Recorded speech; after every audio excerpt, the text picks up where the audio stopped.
একটি ঘনকের 500 তলের ক্ষেত্রফল 144 বর্গমিটার। ঘনকটির আয়তন কত? একটি ঘনক মানে হচ্ছে লুডোর ছক্কা। লুডোর ছক্কার মোট তল সংখ্যা হচ্ছে 6টি, চারদিকে 4টি তল আর ওপরে একটি নিচে একটি, মোট 2টি।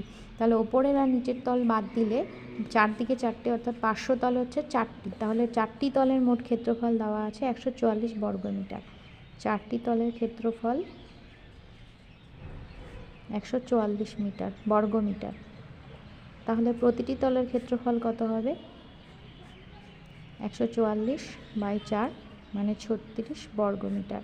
এবার প্রত্যেকটা তল কিন্তু বর্গক্ষেত্র, অতএব ঘনকের একটি বাহু কত হবে? ঘনকের একটি বাহু হবে, যেহেতু প্রত্যেকটা তল বর্গক্ষেত্র, তাহলে ক্ষেত্রফল থেকে বাহু বের করতে গেলে বর্গমূল করতে হবে, মানে এক একটা বাহু হচ্ছে ঘনকের 6 মিটার করে। অতএব ঘনকের আয়তন কত হবে? 6